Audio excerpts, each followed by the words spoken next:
నమస్తే, welcome to Vishnu talks. నేను విష్ణు. ప్రస్తుతం నాతో పాటు రియల్ ఎస్టేట్ రంగంలో దాదాపు 10 సంవత్సరాల సుదీర్ఘ అనుభవం కలిగి రియల్ ఎస్టేట్ రంగంలో కొన్ని వేల మందికి రియల్ ఎస్టేట్ రంగం పట్ల ట్రైనింగ్ ఇచ్చి, అదేవిధంగా కొన్ని వందలాది మందిని రియల్ ఎస్టేట్ రంగంలో నాయకులుగా మలచిన వ్యక్తి ఆధురి గ్రూప్ డైరెక్టర్ ఆర్యన్ గారు ఉన్నారు. సో సార్తో మాట్లాడదాం. ఆర్యన్ గారు నమస్తే సార్. నమస్తే అండి విష్ణు గారు. ఆర్యన్ గారు, welcome to Vishnu talks and welcome to Suman TV. Thank you అండి, థ్యాంక్ యూ సో మచ్. నాకు చాలా హ్యాపీగా ఉంది, ఎందుకంటే ఎప్పటి నుంచో ట్రై చేస్తున్నాం మీ గురించి.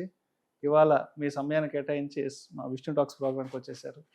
సో ఆర్యన్ గారు, మీరు దీనికంటే ముందు మీడియా రంగంలో పనిచేశారని విన్నాను.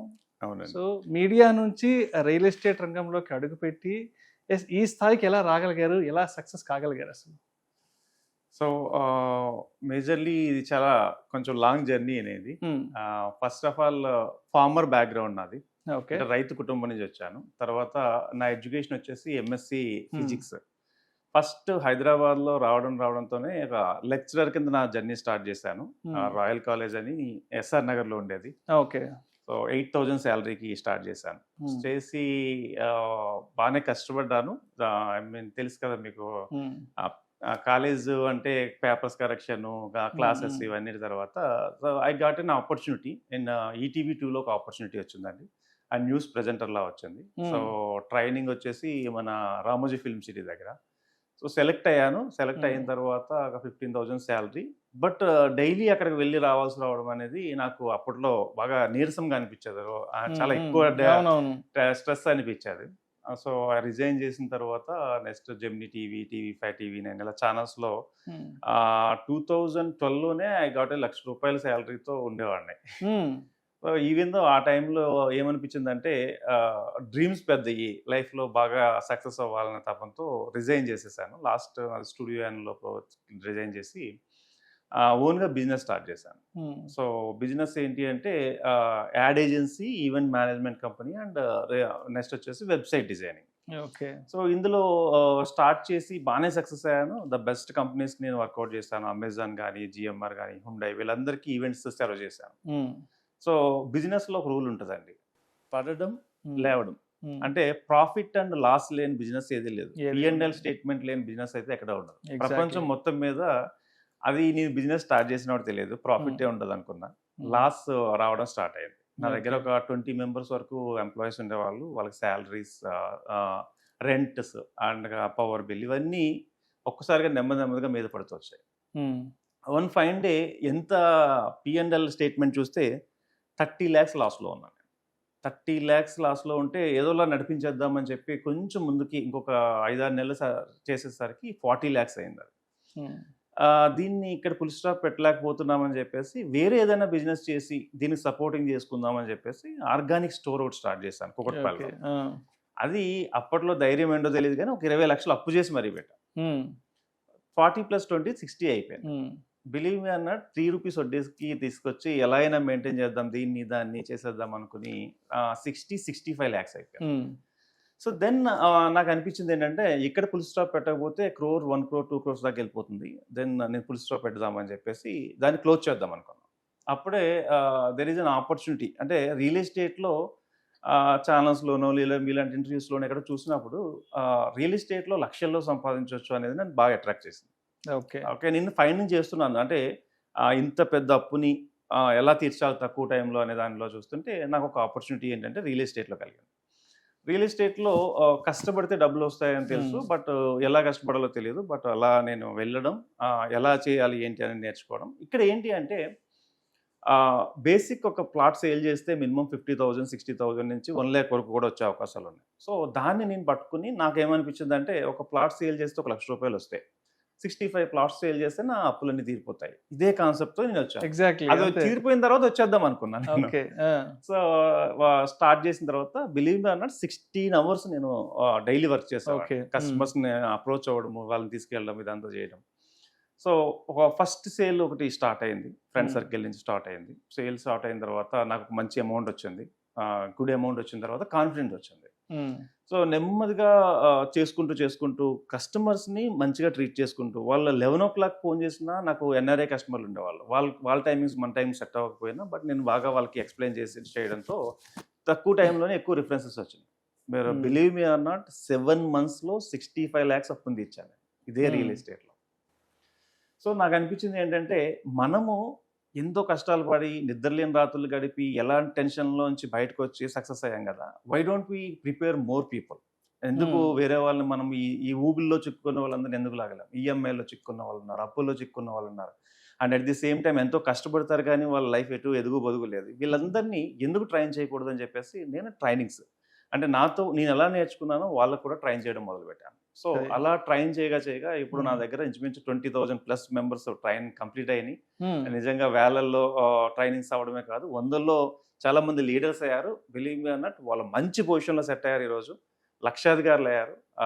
సో నాకు చాలా హ్యాపీగా అనిపిస్తుంది నేను సక్సెస్ అవ్వడము, నాతో పాటు ఇంతమందిని సక్సెస్ చేయడము. ఒక హౌస్ వైఫ్ను కూడా మేము బెస్ట్ అంటే వాళ్ళ అప్పటి వరకు సంపాదించడము లక్షల్లో సంపాదించవచ్చా అని తెలియని వాళ్ళకి కూడా లక్షల్లో సంపాదించడానికి స్కోప్ని కలిగించాం. చాలా మంది హౌస్ వైఫ్లు కూడా మా దగ్గర సెటిల్ అయ్యారు. నౌ ఐఎమ్ వెరీ హ్యాపీ అండి. సో ఈ ఫీల్డ్ నిజంగా చాలా ఇచ్చింది నాకున్న ఇప్పుడు ఉన్నటువంటి హౌసెస్ కావచ్చు, ప్రాపర్టీస్ కావచ్చు, కార్స్ కావచ్చు, ఇవన్నీ కూడా ఈ ఫీల్డ్ నుంచే నేను తీసుకున్నాను. అండ్ మీ ప్రొఫైల్ గురించి సెర్చ్ చేస్తున్నప్పుడు మీడియా నుంచి వచ్చిన మీరు ఇన్ని వేల మందికి రియల్ ఎస్టేట్ రంగం పట్ల ట్రైనింగ్ ఇచ్చారు, కొన్ని వందలాది మందిని రియల్ ఎస్టేట్ రంగంలో లీడర్స్గా తీర్చిదిద్దారు, అదేవిధంగా మోటివేషనల్ స్పీకర్గా ఉన్నారు, బిజినెస్ కోచ్గా ఉన్నారు కదా. ఎలా అంటే అంటే ఈ రంగానికి సంబంధించి ఇన్ని వర్టికల్స్లో ఎలా ఎక్స్పర్టైజ్ సాధించగలిగారు? సార్ బర్నింగ్ అన్ని నేర్పిస్తుందండి.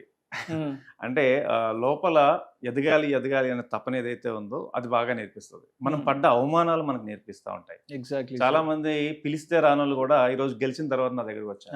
అంటే నాకు అనిపించేది ఏంటి అంటే డబ్బు అనేది ఖచ్చితంగా అవసరం. మన ఫ్యామిలీని పోషించుకోవాలనుకున్నా, లేకపోతే మనకు దగ్గరున్న వాళ్ళందరినీ నెక్స్ట్ లెవెల్లో చూపించాలనుకున్నా, ఏదైనా సాధించాలనుకున్నా ప్రతి దానికి డబ్బుతో ముడిపడి ఉండాలి. ఈ డబ్బు లేకపోతే ప్రజెంట్ సమాజం ఎలా చూస్తుందంటే వాళ్ళని ఎంత టాలెంట్ ఉన్నా కూడా పనికిరాని వాళ్ళని చూస్తుంది. సో నాకు అనిపించింది ఏంటంటే మనీ ఇంపార్టెన్స్ తెలిసిన తర్వాత దాని యొక్క ఎలా సాధించాలి అనే దాంట్లో చాలా రోజులు కష్టపడిన తర్వాత అనిపించింది ఏంటంటే దీనికి ఒకటే ఒక రూల్ ఉంది, మనీకి ఒకటే రూల్ ఉంది. ఏంటి అంటే పేషెన్స్ చాలా అవసరం. ఎంత ఓపిక్గా ఉండగలిగితే ఈ ఇండస్ట్రీలో పర్టికులర్గా మాకు అంత డబ్బులు ఓపిక్గా వస్తాయి. ఇంకోటి ట్రాన్స్పరెన్సీ చాలా ఇంపార్టెంట్. ఈ ఇండస్ట్రీలో ఏదో ఒకటి చెప్పి అమ్మేసామంటే నెక్స్ట్ నుంచి మనకు లైఫ్ ఉండదు. సో ఇక్కడ ట్రాన్స్పరెన్సీ అనేది చాలా చాలా ఇంపార్టెంట్. అది మేనేజ్ చేసుకుంటూ పేషెన్స్గా వాళ్ళకి కస్టమర్లకి కావాల్సిన ఆన్సర్స్ చేస్తూ, సో లీడర్స్కి సంబంధించిన వాళ్ళు ఎక్కడెక్కడ ల్యాగ్ అవుతున్నారో దాన్ని చూసి వాళ్ళని చేస్తూ ఇలా ముందుకు సాగుతుంది ప్రయాణం. రైట్. సో ఆర్యన్ గారు, గత 2-3 సంవత్సరాల నుంచి రియల్ ఎస్టేట్కి సంబంధించి రకరకాల వార్తలు, రకరకాల ఊహాగానాలు, రకరకాల స్పెక్యులేషన్స్ వింటున్నాము. కొంతమంది ఏమో రియల్ ఎస్టేట్ బాగా పెరిగిపోయింది, మిడిల్ క్లాస్ వాళ్ళు ఇన్వెస్ట్ చేయలేని పరిస్థితి వచ్చింది అంటున్నారు. ఇంకొంతమంది ఏమో రియల్ ఎస్టేట్ రంగం పడిపోయింది అంటున్నారు. ఏది నిజం, ఏది అబద్ధం? ఎందుకు ఇలాంటి ఒక స్పెక్యులేషన్ని మార్కెట్లో క్రియేట్ చేసి జనాల్లోకి వదిలారు?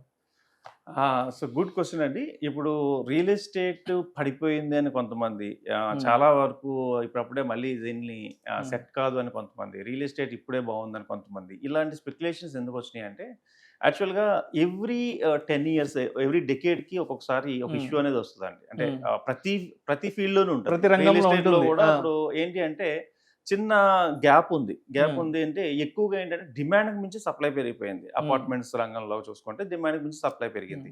సో అయినా కూడా కొంటూనే ఉన్నారు. సో అలాంటప్పుడు ఏమవుతుందంటే ఆటోమేటిక్గా కొంచెం తక్కువ పడిపోయింది అనే వార్తలు రావడం compulsory.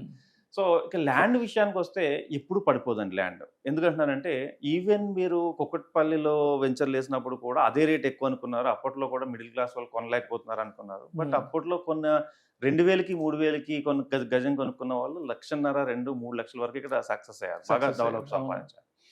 And outer ring road దగ్గర 1,000-2,000 రూపాయలు గజం పెట్టుకున్న వాళ్ళు ఈరోజు 3.5 లక్షల దాకా మనం బెనిఫిట్ అయ్యారు. ఇదంతా కూడా టైం గేమ్ అండి. అంటే ఎక్కువ కాలం ఎవరైతే వెయిట్ చేస్తారో వాళ్ళకి ఖచ్చితంగా మంచి రిటర్న్స్ వస్తాయి.